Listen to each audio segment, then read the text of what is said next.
Hi friends, welcome to my channel. నాకు తెలుసు మన స్టూడెంట్స్ అందరూ ఈరోజు క్వశ్చన్స్ కోసం వెయిట్ చేస్తున్నారు. అలాగే ఈరోజు ఫస్ట్ షిఫ్ట్లో జరిగిన క్వశ్చన్స్తో నేను ఈ వీడియో చేస్తున్నాను. యాక్చువల్గా ఈ వీడియో చేయడానికి నాకు సహాయం అందించిన ఒక స్టూడెంట్ ఉన్నారు. మనకి యూట్యూబ్లో కామెంట్ రూపంలో అయితే తను క్వశ్చన్స్ అయితే ఇవ్వడం జరిగింది. ఇంచుమించు అతను 37 క్వశ్చన్స్ దాకా మనకు పోస్ట్ చేయడం జరిగింది. అతను ఇచ్చిన ఇన్ఫర్మేషన్ ప్రకారం అయితే ఈ వీడియో చేస్తున్నాను.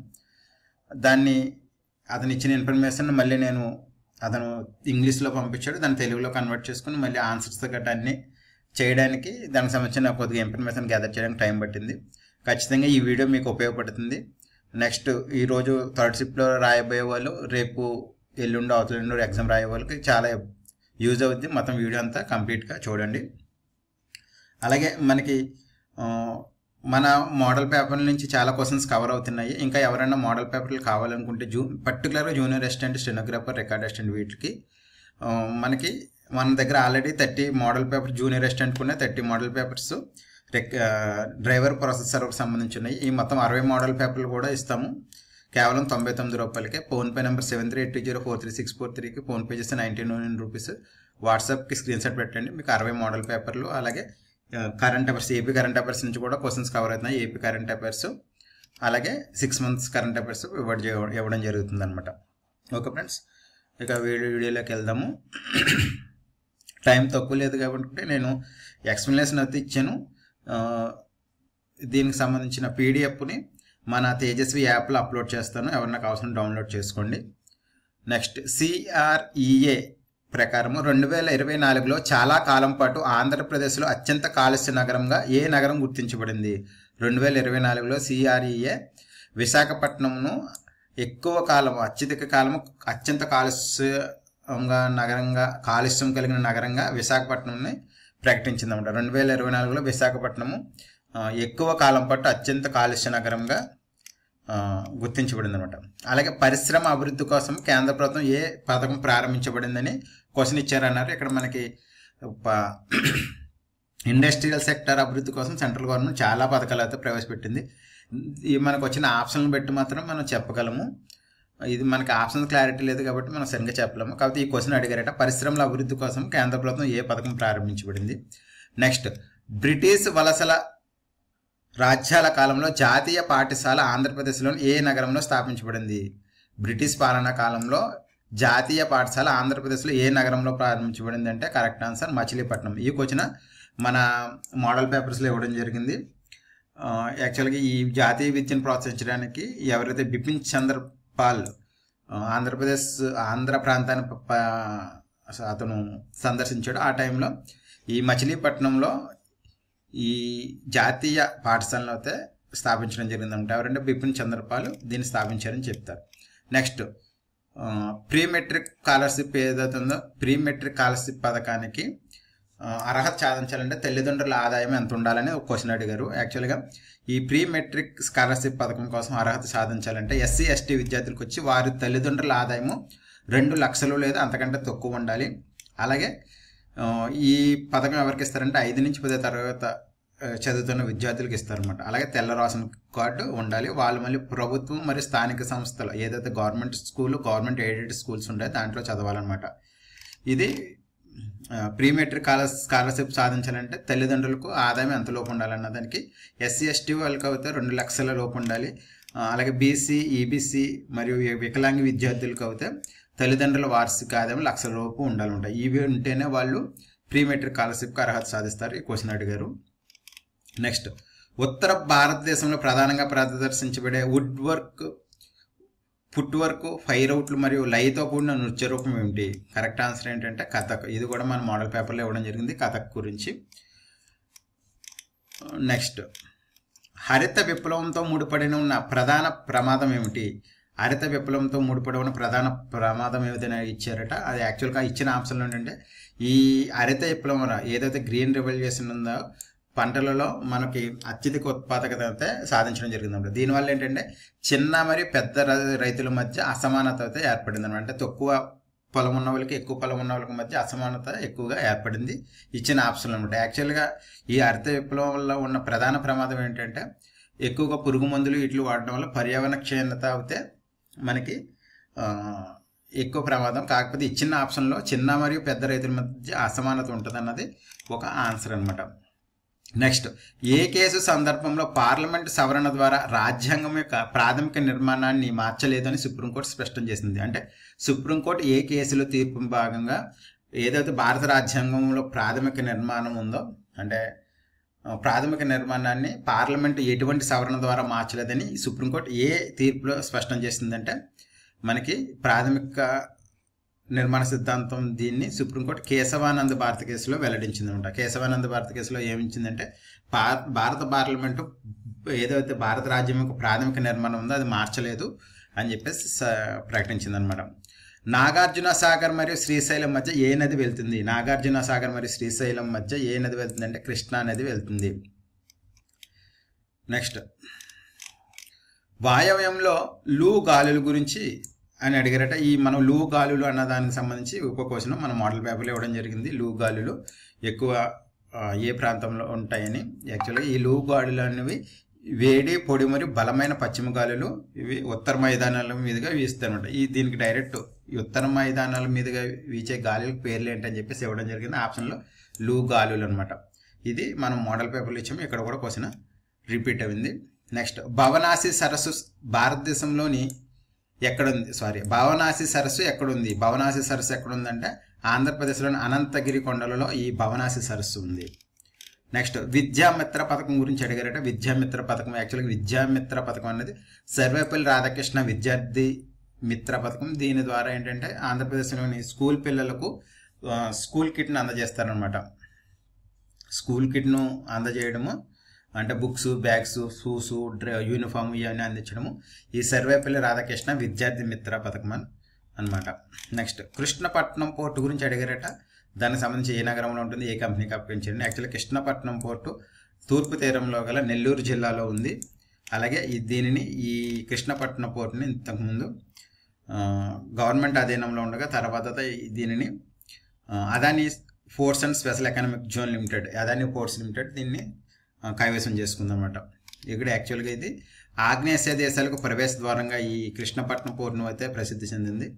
ఇక్కడ ఈ కృష్ణపట్నం పోర్టు నుంచి ఇనుప ఖనిజం, వ్యవసాయ ఉత్పత్తులు, ముడి చమురు మరియు బొగ్గు మరియు ఎరువులు వంటివి సరుకులు నిర్వహణ జరుగుతుందన్నమాట, ఎగుమతి దిగుమతిలో. నెక్స్ట్, ఆంధ్రప్రదేశ్లో 2024లో యునెస్కోలో ఎన్ని బయోస్పియర్లు జోడించబడ్డాయి?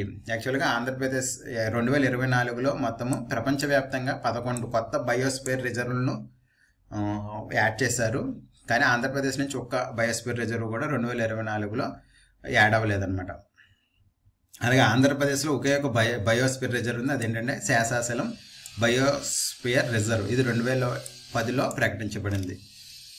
నెక్స్ట్, మణిపురి కుట్రకు నాయకత్వం వహించిన వారు ఎవరు? మణిపురి కుట్రకు నాయకత్వం వహించిన వారు అంటే ముఖ్యంగా రాంప్రసాద్ బిస్మిల్లా ఈ మణిపురి కుట్రకు నాయకత్వం వహించారు. ఏ కమిటీ ప్రైవేటు బ్యాంకులను సిఫార్సు చేసింది? అని చెప్పేసి క్వశ్చన్ ఇచ్చారు. నరసింహన్ కమిటీ 1991లో ప్రైవేటు రంగంలో కొత్త బ్యాంకుల స్థాపనకు రిజర్వ్ బ్యాంక్ ఆఫ్ ఇండియాకు సిఫార్సు చేసిందన్నమాట. నెక్స్ట్, ఐఐటి మద్రాస్ మరియు ఇస్రో కలిపి అభివృద్ధి చేసిన సెమీ కండక్టర్ ఏది? ఐఐటి మద్రాస్ మరియు ఇస్రో కలిపి అభివృద్ధి చేసిన సెమీ కండక్టర్ ఏంటంటే ఐరిస్ అనే పేరుతో ఇస్రో మరియు ఐఐటి మద్రాస్ ఒక ఇండిజీనియస్ చిప్ని అయితే మనకు సెమీ కండక్టర్ని అయితే డెవలప్ చేసాయి. దీన్ని indigenous RISC V control for space application అని చెప్పేసి పిలుస్తున్నారు అనమాట. నెక్స్ట్, కేశవానంద భారతి కేసు తీర్పు ఏ సంవత్సరంలో ఇవ్వబడింది? కేశవానంద భారతి కేసు తీర్పు 1973 సంవత్సరంలో ఇవ్వబడింది అనమాట. నెక్స్ట్, 2025 ప్రతిపాదిత వక్ఫ్ సవరణ బిల్లు యొక్క భూముల సర్వే బాధ్యత ఎవరికి అప్పగించబడింది? కొత్తగా ఏదైతే వక్ఫ్ సవరణ బిల్లు 2025 వచ్చిందో దీంట్లో భూముల ఏదైతే మనకి వక్ఫ్ భూములకు సంబంధించి ఏమంటామంటే తగాదాలు, ఈ వివాదాలు ఉంటాయి, వాటి బాధ్యత ఎవరికి అప్పగించిందంటే కలెక్టర్లకు అప్పగించింది. ఈ కలెక్టర్లకి ఈ వక్ఫ్ భూముల సంబంధించి వివాదాల పరిష్కారానికి అధికారం ఎవరికి ఇచ్చిందంటే జిల్లా కలెక్టర్లకు ఇచ్చిందనమాట. ఇంతకుముందు వక్ఫ్ బోర్డులు ఉండేవి, ప్రత్యేక కమిషనర్లు గట్రా ఉండేవారు. కానీ ఈ బాధ్యతనంతా ఈ వివాదాలను పరిష్కరించే బాధ్యతను కలెక్టర్లకు అప్పగించారనమాట. ఈ క్వశ్చన్ కూడా మనం మోడల్ పేపర్లో ఇవ్వడం జరిగింది. అలాగే వక్ఫ్ సవరణ ఈ నెక్స్ట్ క్వశ్చన్ వచ్చే అవకాశం ఏంటంటే వక్ఫ్ సవరణ బిల్లును ఏ పేరుతో పిలుస్తున్నారని చెప్పేసి ఇస్తారు. ఉమాంగ్ అనేది కరెక్ట్ ఆన్సర్. నెక్స్ట్ నీతి ఆయోగ్ నివేదిక ప్రకారము ఏ నేలలో ఆంధ్రప్రదేశ్లో ఎక్కువగా ఉన్నాయి? నీతి ఆయోగ్ నివేదిక ప్రకారం ఆంధ్రప్రదేశ్లో ఎర్ర రేగడి నేలలు ఎక్కువగా ఉన్నాయి. 2024లో ఆంధ్రప్రదేశ్ కాలుష్య నియంత్రణ బోర్డు చైర్మన్ ఎవరు? 2024లో ఆంధ్రప్రదేశ్ కాలుష్య నియంత్రణ బోర్డు చైర్మన్ ఎవరంటే పి కృష్ణయ్య. ఇతను మనకి 2024 సెప్టెంబర్ 16న అయితే ఆంధ్రప్రదేశ్ కాలుష్య నియంత్రణ బోర్డు చైర్మన్గా అధికారం చేపట్టామట. ప్రాథమిక హక్కుల ఉప కమిటీకి ఎవరు నాయకత్వం వహించారు? రాజ్యాంగ రచన సమయంలో ప్రాథమిక హక్కుల ఉప కమిటీకి ఎవరు నాయకత్వం వహించారంటే జేబీ కృపాలాని. నెక్స్ట్ క్రీడా విధానం గురించి కూడా మనం ప్రత్యేకంగా ఏపీ కరెంట్ అఫైర్స్లో ఇచ్చాము. దాని గురించి క్వశ్చన్ అడగడం జరిగింది. నెక్స్ట్ 1930 చిట్టగావ్ సైన్య అధిపతి ఎవరు? 1930 చిట్టగావ్ సైన్య అధిపతి ఎవరంటే 1930లో ఏదైతే చిట్టగాంగ్ ఆయుధశాల దాడికి జరిగిందో దానికి సూర్యసేను నాయకత్వం వహించారన్నమాట. నెక్స్ట్ విక్టోరియా మహల్ ఎత్తు ఎంత? విక్టోరియా మహల్ ఎత్తు అంటే కోల్కతాలో ఉన్న విక్టోరియన్ మెమోరియల్ విగ్రహం బేసు 56.08 మీటర్లు లేదా 184 అడుగులు అనమాట. నెక్స్ట్ విజయవాడ అంతర్జాతీయ విమానాశ్రయం ఎక్కడుంది? విజయవాడ అంతర్జాతీయ విమానాశ్రయం యాక్చువల్గా గన్నవరంలో ఉంది. దీన్ని విజయవాడ అంతర్జాతీయ విమానాశ్రయం అంటారు అధికారికంగా, కానీ కాకపోతే ఇది విజయవాడ శివారులో గన్నవరంలో ఉందన్నమాట. నెక్స్ట్ ఇస్రో చేపట్టిన స్పేస్ డాక్స్ మిషన్ గురించి క్వశ్చన్ అడిగారంటే నిన్న కూడా అడగడం జరిగింది. PSLV C60లో భాగంగా ఈ స్పేస్ డాక్స్ అనే దానిని చేపట్టారు. దీంట్లో అంతరిక్షంలో 2 ఉపగ్రహాలను ఒకదానికొకటి డాక్ చేయడం జరిగిందనమాట. నెక్స్ట్ రాజస్థాన్లోని ఏ తెగ ఘామర్ను అనుసరిస్తుంది? ఝామర్ నృత్యాన్ని రాజస్థాన్ బిల్ తెగ అభివృద్ధి చేసిందనమాట. ఈ క్వశ్చన్ కూడా మనం మోడల్ పేపర్లో ఇవ్వడం జరిగింది. నెక్స్ట్ క్రింది వాటిని జతపరచండి అని చెప్పేసి ఒకటి ఇచ్చారు. అవేంటంటే NG రంగా విశ్వవిద్యాలయము, వైఎస్ఆర్ ఉద్యానవన విశ్వవిద్యాలయము, అలాగే టొబాకో బోర్డు గురించి వచ్చారు. యాక్చువల్గా మనకి NG రంగా విశ్వవిద్యాలయము 1964 జూన్ 12న ఏర్పడింది. ఇది గుంటూరులో ఉంది. వైఎస్ఆర్ ఉద్యానవన విద్యాలయము కడపలో ఉంది, 2007లో స్థాపించబడింది. టొబాకో బోర్డు గుంటూరులో ఉంది. ఇది జనవరి 1, 1976లో స్థాపించబడిందంట. పరిపాలన సంస్కరణలు ఏ సంవత్సరంలో జరిగాయి? భారతదేశంలో మొదటి పరిపాలన సంస్కరణల కమిషన్ 1966లో స్థాపించబడింది. దీనికి మొదటి అధ్యక్షుడు ఎవరంటే ఏఆర్సీ మొదటి అధ్యక్షుడు మొరార్జీ దేశాయ్ అనమాట. జలియన్ వాలా బాగ్ ఊచకోత సమయంలో వైస్రాయ్ ఎవరు? జలియన్ వాలా బాగ్ ఊచకోత 1919లో జరిగింది. దీని సమయంలో ఈ ఊచకోత జరిగే సమయంలో భారత వైస్రాయ్ ఎవరంటే లార్డ్ చంస్ఫోర్డ్. నెక్స్ట్ తూర్పు కనుమలలో ఏ ఖనిజం లభిస్తుంది? తూర్పు కనుమలలో అత్యధికంగా యాక్చువల్గా బాక్సైట్ లభిస్తుంది. నెక్స్ట్ 1931లో మరణించిన Hindustan socialist republic association HSRA సభ్యులు ఎవరు? 1931లో లాహోర్ కుట్రకు సంబంధించి భగత్ సింగ్, సుఖ్దేవ్, శివరాం రాజ్గురులను మార్చ్ 23, 1931 ఉరి తీశారనమాట. నెక్స్ట్ రెండవ రౌండ్ టేబుల్ కాన్ఫరెన్స్ ఎప్పుడు జరిగింది? రెండవ round table second round table conference ఎప్పుడు జరిగిందంటే సెప్టెంబర్ 7, 1931. నెక్స్ట్ 2024లో ఏపీ రాష్ట్ర విపత్తు నిర్వహణ డైరెక్టర్ జనరల్ ఎవరు? 2024లో ఏపీ రాష్ట్ర విపత్తు నిర్వహణ డైరెక్టర్ జనరల్ ఎవరంటే మనకి శంఖభద్ర బాక్షి డైరెక్టర్ జనరల్గా ఉన్నారు. డీజీపీ క్యాడర్లో ఉన్నమాట. ఇతను జూన్ 22, 2024కి ఆంధ్రప్రదేశ్ రాష్ట్ర విపత్తు ప్రతిస్పందన మరియు అగ్నిమాపక సేవల డైరెక్టర్ జనరల్గా ఉన్నారు. వక్ఫ్ స్థాపించాలనుకునే వ్యక్తికి ఎన్ని సంవత్సరాల సర్వీస్ ఉండాలి? కనీసం 5 సంవత్సరాలు. ఈ వక్ఫ్ సవరణ చట్టం 2025 ప్రకారము ఎవరన్నా ఆస్తిని వక్ఫ్ ఆస్తిగా ప్రకటించాలంటే అతను కనీసం 5 సంవత్సరాల పాటు ఇస్లాంను ఆచరించాలన్నమాట.